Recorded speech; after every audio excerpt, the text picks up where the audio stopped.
So, let me ask you something. Have you ever looked at your bank account at the end of the month and thought, wait, where did it all go? You didn't buy a yacht. You didn't adopt a pet tiger. And yet, poof, gone. Like socks in a dryer. You work, you earn, you spend. But building wealth, that still feels like some secret club you were never invited to. Well, maybe you were never told the rule. The real rule. One that's been written down for over 1,500 years. And oddly enough, it's not in some Wall Street manual. It's in the Talmud. Yes, that old Jewish book filled with ancient discussions and wisdom. Turns out, it has more financial clarity than most modern textbooks. And today, I want to tell you one thing the Talmud teaches, one mistake it warns against, that might be the reason you're not getting rich. And no, it's not about praying harder or buying gold bars. It's about how you think, about money, about time, about ownership. And once you hear it, you'll see money differently. Forever. So, let's begin. Let me tell you a little story. Imagine there's a man named David. He works hard, makes a decent living, pays his bills, and even manages to save a little. But no matter how much he earns, he never feels ahead. One day, his old uncle, you know the type, smells like books and pickles, sits him down and says, David, you want to know why you're not wealthy? David nods. Because, the uncle says, you're only working for money, and not making money work for you. David blinks. What does that even mean?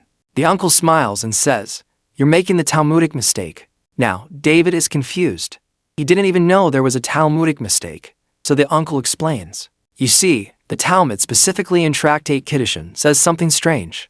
It says a person should divide his income into 3 parts, 1/3 to invest, 1/3 to save, and 1/3 to spend. And you think, that sounds simple enough. But here's the deeper part. The rabbis aren't just talking about budgeting. They're talking about your mindset. Because most people, like David, do it backwards. They spend first, then they try to save what's left. And investing, that's for someday, when they have enough. But someday never comes. Because life always finds new ways to be expensive. Your car breaks down. Your niece needs braces. You forget that Amazon exists. The Talmud's point is this. Wealth is not what you earn. It's what you keep. And then, what you grow. And if you wait until there's enough left over, there never will be. Now, here's where it gets even better. The Talmud also says something weird. It says, a person's money should always be moving.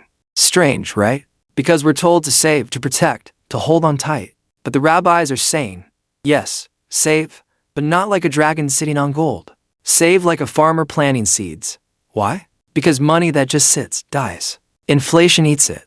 Opportunity passes by. It becomes a very well-dressed corpse. Money has to move, but it has to move wisely. You don't throw it all in crypto just because your cousin said it's going to the moon. And you don't leave it all in a checking account hoping it'll multiply like bunnies. You move it, with purpose. Let's pause. Think about the most common mistake people make with money. It's not spending too much. It's thinking that the problem is income, not mindset. We say, if I just earn more, then I'd be fine. But have you ever noticed? People get raises and still feel broke. They get bonuses and still feel behind. Why? Because they're operating on what the Talmud would call a flawed flow. The money flows in, and then it flows right back out. No pause. No strategy. No stewardship. And this is the Talmudic mistake. Let's go back to our friend David. After that talk with his uncle, he does something radical. No, he doesn't buy stocks, or Bitcoin, or real estate in the metaverse. He simply takes the first 30% of his paycheck and splits it into jars. One for savings, one for investing. Whatever's left, that's what he lives on. And you know what happens. At first, it's hard, really hard, because habits push back, expectations push back. But then, after a few months, something shifts. He has more peace, less stress, and, get this, more options. Because saving buys you peace, but investing, that buys you freedom. Now, I can already hear someone asking, okay, wise guy, so just invest in what? Real estate, stocks, camels, calm down. The Talmud doesn't give you a stock tip. It gives you a principle. And the principle is, don't put all your eggs in one basket. Diversify, balance. Don't chase miracles. Steady growth, not flashy wins. And here's the funny part. This advice is 1,500 years old, and somehow still better than most modern TikToks about money. Because trends change, but principles, they endure. Another Talmudic idea? Who is rich? He who is content with what he has. Now, before you roll your eyes, this isn't about giving up. It's about realizing, if you keep chasing more without building structure, you'll always feel behind. But if you create a foundation, save, invest, live within your means, then even a little becomes powerful. Because freedom isn't a number. It's a rhythm. It's a system that gives you time, choice, and margin. Let's be clear. None of this is magic. It's not get rich quick. It's get clear gradually. And clarity, that's more valuable than any lottery ticket. Most people live in financial fog. They don't really know how much they spend, how much they save, or why they feel anxious every time the credit card bill arrives. But once you understand how your money flows, and how to redirect that flow, everything changes. The Talmud doesn't shout at you to hustle harder. It quietly reminds you to think differently. And that might be the most Jewish thing of all. So here's the mistake keeping you from getting rich. You think it's about how much you earn. But the Talmud says, it's about what you do with what you earn. Do you divide?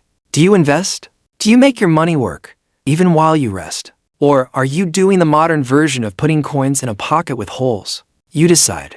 But I'll tell you this. Wealth isn't about big moves. It's about small decisions, repeated over time, built on wisdom that's older than banks. And before we end, let me ask you something else. What if you tried this just for 1 month? What if instead of trying to budget better or spend less, you simply paid yourself first? Split your income like the Talmud says. 1/3 to invest, 1/3 to save, 1/3 to live. And just watch what happens. You might not get rich overnight, but you will feel richer in clarity, in calm, in control. And that's the beginning of something much bigger. So, if this was helpful, let me know. I'd love to do another video diving deeper into Talmudic principles, maybe the ones about giving, or about business ethics, or how to teach your kids about money.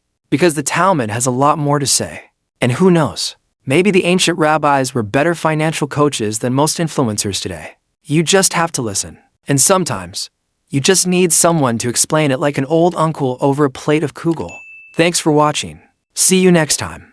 And remember, wisdom compounds faster than interest. So invest in both.